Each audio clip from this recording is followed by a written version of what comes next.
وہ کنویں کا پانی ایک حدیث کے مطابق سرخ ہو گیا تھا، لال ہو گیا تھا پانی جادو کے اثر کی وجہ سے۔ ایک دوسری روایت کے مطابق وہ پانی ہرے رنگ کا ہو گیا تھا جادو کے اثر سے، اور وہاں کے آس پاس کے جو کھجور کے درخت تھے اس کے خوشے، کھجور کے خوشے ایسے لگ رہے تھے جیسے کہ شیطان کے سر ہیں، یعنی ڈراؤنی منظر ہو گیا تھا وہاں۔ اللہ کے نبی صلی اللہ علیہ وسلم صحابہ کو بتا کر کے واپس آ گئے، تو صحابہ کنویں میں اترے، نکالے ان چیزیں کو اور جلا کے ختم کر دیا۔ نبی صلی اللہ علیہ وسلم کے بال کیسے ملے؟ اس وقت اللہ کے نبی فرماتے ہیں کہ وہاں پر ان کے گھر میں چھوٹی بچی آیا جایا کرتی تھی نبی کے گھر میں، وہ لبید ابن عاصم اس بچی کا استعمال کیا، بچی کو بہلا پھسلا کر کے کہا کہ جاؤ نبی کے گھر کے اندر کہیں بال پڑے ہوئے تو لے کر کے آ جانا۔ وہ بچی گئی، نبی صلی اللہ علیہ وسلم کے بال کہیں گرے ہوئے تھے، لا کر کے دے دی، اس نے نبی پر جادو کر دیا۔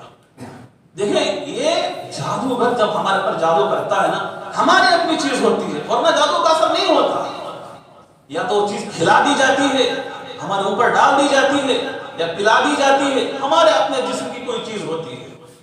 آج گھروں کے اندر کیا ہے، ایسی چیزوں کی حفاظت ہونی چاہیے۔ اب اس کا مطلب یہ بھی نہیں کہ ہر آنے جانے والے پر کڑی نگاہ رکھنا، کسی رشتہ دار کو آنے نہیں دینا، ہر آنے والے سے پوچھنا، یہ بھی غلط ہے۔ اپنی احتیاط ہم رکھیں، ایسی چیزوں کو جو ہے یوں ہی نہ پھینکیں، اور دن کے اجالے میں بھی آنکھ کھول کر کے رکھیں، کون ہمارے ساتھ دشمنی کر سکتا ہے۔ تو یہ حدیث سے، صحیح بخاری کی حدیث سے اللہ کے نبی صلی اللہ علیہ وسلم پر جو جادو ہوا تھا، یہ بھی دلیل ہے کہ جادو برحق ہے۔ اس کے بعد بس اوقات لوگ جو ہے کچھ بیمار ہو جاتے ہیں، طبیعت ٹھیک نہیں ہوتی، کچھ جو ہے طبیعت خراب ہونے لگتی ہے، تو لوگوں کے پاس جاتے ہیں اپنے علاج کے لیے۔ یہ بنیادی چیز ہے، علاج کرنے کے لیے جاتے ہیں۔ اب کون عامل ہے، کون ظالم ہے، کون دشمن ہے، کون جادوگر ہے، کون عالم ہے، کچھ پتہ نہیں، صرف چہرہ مہرہ دیکھ کر چلے جاتے ہیں۔ چہرے سے داڑھی ہے، سر پہ ٹوپی ہے، یا پھر میٹھی میٹھی باتیں کرنے والا ہو، ہر آنے جانے والے کو جو ہے عامل سمجھ جاتے ہیں۔ یہ چیز غلط ہے، یہ چیز غلط ہے، اس کی بھی پرکھ ہونی چاہیے۔ جیسے ہم ڈاکٹروں کے پاس جانا ہو تو پہلا اس کا ڈیٹا دیکھتے ہیں، کس کے اندر ماہر ہے، کیا ہے بچوں کا ڈاکٹر ہے کہ دل کا ڈاکٹر ہے کہ یہ جو ہے اسکن ڈاکٹر ہے، کون سا ڈاکٹر۔ تو ایسے جو ہے شیخ وحید بن عبد السلام بالی رحمۃ اللہ نے اس کتاب کے اندر کچھ نشانیاں بیان کی ہیں، ان نشانیوں کے ذریعے سے پہچانا جا سکتا ہے کہ یہ صحیح حقیقت میں عامل ہے، عمل کرنے والا ہے، یا پھر جادوگر ہے۔ سب سے پہلی چیز انہوں نے کہا ہے کہ جیسے ہی آپ کسی عامل کے پاس جائیں گے نا، وہ آپ کی ماں کا نام پوچھے گا، آپ کی ماں کا نام پوچھے گا، تو سمجھ جاؤ کہ وہ عامل نہیں ہے، وہ عملیات کرنے والا نہیں ہے، جادوگر ہے وہ۔ بھئی بیمار آپ ہیں تو آپ سے مطلب ہے، ماں کے نام سے کیا مطلب ہے؟ آپ ماں کا تھوڑے علاج کرنے کے لیے ہم لوگ آئے ہیں، ہم ہمارا علاج کرنے کے لیے آئے ہیں۔ جیسے اگر کوئی شخص پوچھے کہ آپ کا ماں کا نام کیا ہے تو سمجھ جاؤ کہ وہ جادوگر ہے۔ دوسری چیز شیخ نے ذکر کی ہے، جیسے آپ علاج کے لیے جائیں گے تو آپ کی چیزیں مانگے گا، آپ کے کپڑے لاؤ، آپ کے بال ہیں جو لاؤ، آپ کے چپل ہیں، کوئی افعال اپنی جسم جیسے میں نے ذکر کیا، یہ چیزیں آپ سے مانگے گا، تو سمجھ جاؤ کہ وہ کیا ہے، وہ جادوگر ہے۔ تیسری چیز، علاج کے لیے جائیں گے تو کہے گا کہ ٹھیک ہے آپ کا علاج میں کر دوں گا، ایک جانور لینا، بسم اللہ پڑھے بغیر فلاں قبرستان میں، فلاں جنگل میں، فلاں درخت کے پاس، فلاں کنویں کے پاس جا کر کے ذبح کر دینا، سمجھ جاؤ جادوگر ہے۔ کیوں؟ اس لیے کہ وہ جو جادوگر ہوتا ہے نا، اس کے اوپر بڑے بڑے شیطان اس کے انڈر میں ہوتے ہیں، وہ کیسے حاصل کرتا ہے وہ بھی بتاؤں گا میں۔ جن ایک جادوگر جنات کو کیسے اپنے کنٹرول میں کرتا ہے، ان کو خوش کرنے کے لیے ان سے کام کرواتا ہے، جاؤ فلاں جگہ بسم اللہ پڑھے بغیر، اللہ اکبر۔ اب جانتے ہیں جس جانور پر اللہ کا نام نہ لیا جائے وہ جانور کیا ہے، وہ حرام ہے، وہ حلال نہیں ہو سکتے۔ فلاں جگہ جاؤ، فلاں قبرستان میں جاؤ، فلاں درخت کے پاس جاؤ، سمجھ جاؤ کہ وہ جادوگر ہے۔ اسی طریقے سے بعض لوگ، بعض عامل ایسے بھی ہوتے ہیں یہ سب نہیں کرتے تو کم سے کم سامنے بیٹھ کر کے اپنے منتر پڑھنے لگتے ہیں، منتر جو نہ اردو کے ہوتے ہیں، نہ عربی کے ہوتے ہیں، نہ کسی زبان سمجھ میں نہیں آنے والے کچھ ایسے منتر ہوتے ہیں۔ وہ منتروں کے اندر کیا ہوتا ہے، اللہ کو گالیاں دی جاتی ہیں، نعوذ باللہ، اللہ کو گالیاں دی جاتی ہیں، شیطانوں کو خوش کیا جاتا ہے، ایسے منتر پڑھتے ہیں۔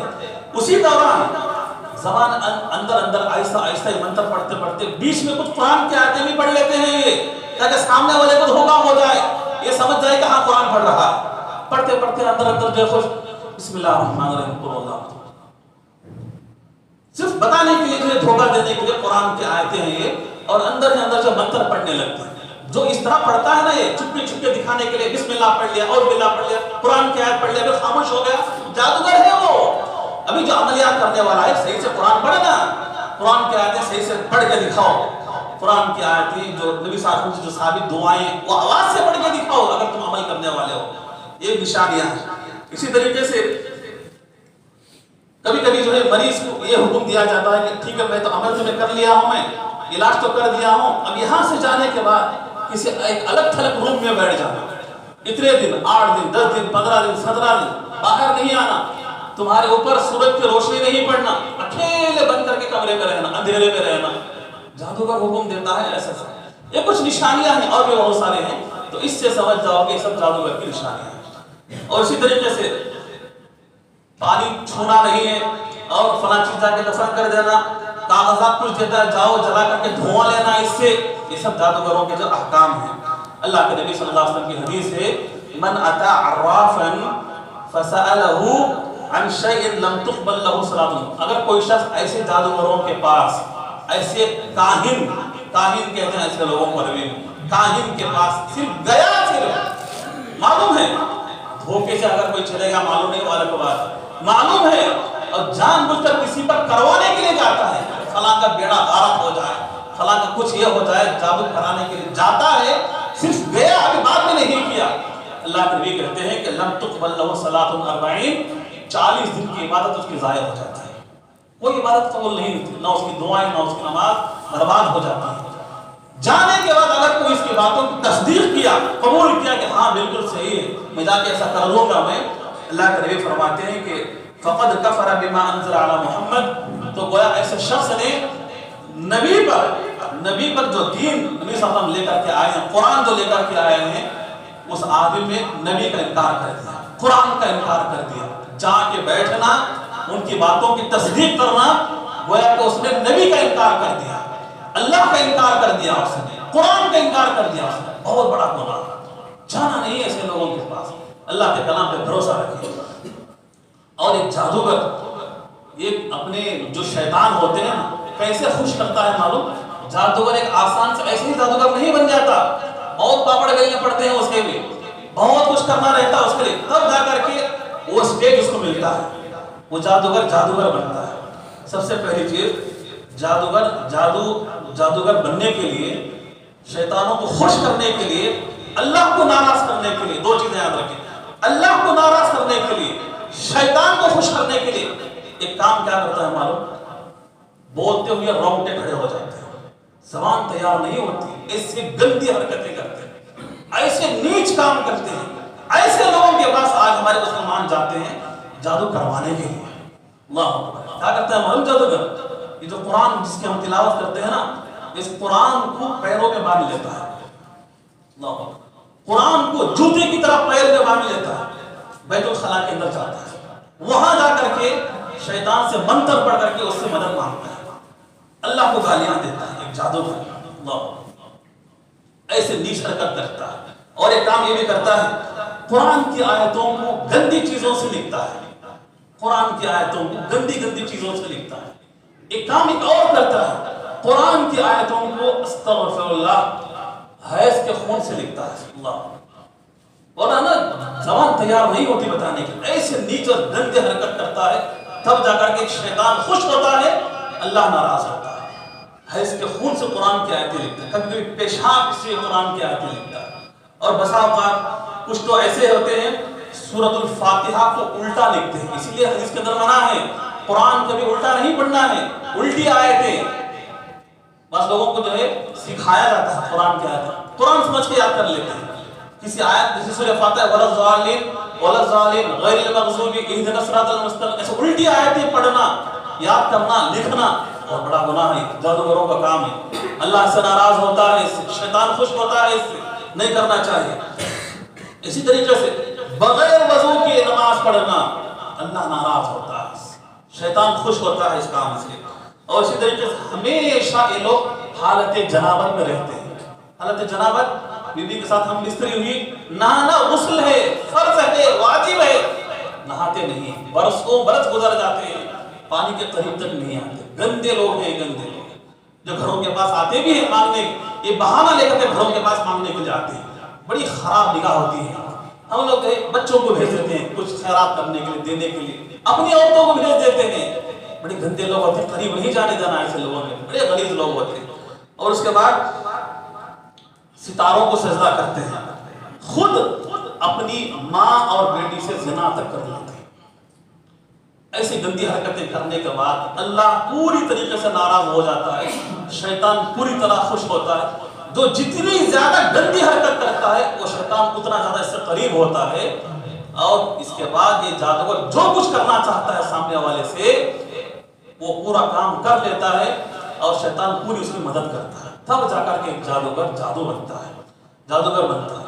اور بھی اس کی بہت ساری قسمیں ہیں، باتیں ہیں کہ کن کن چیزوں کے اندر جادو کیا جاتا ہے اور جادو سے بچنے کے لیے کون کون سی قرآنی آیتیں ہیں. انشاءاللہ کبھی وقت ملا، زندگی باقی رہی تو انشاءاللہ اسی سے تعلق رکھنے والا دوسرا خطبہ بھی آپ کے سامنے بیان کیا جائے گا. اللہ تعالیٰ سے دعا ہے کہ اللہ تعالیٰ ہم مسلمانوں کو اپنے ایمان کی حفاظت کرتے ہوئے، توحید پر قائم رہتے ہوئے، جادو جیسی بری بلا سے، بری چیز سے اللہ تعالیٰ ہم سب کی حفاظت فرمائے. اللہ تعالیٰ ہمارے دین کی حفاظت فرمائے، ایمان کی حفاظت فرمائے. اقول قولی ھذا استغفر اللہ ولکم ولسائر المسلمین واستغفروا انہ هو الغفور الرحیم.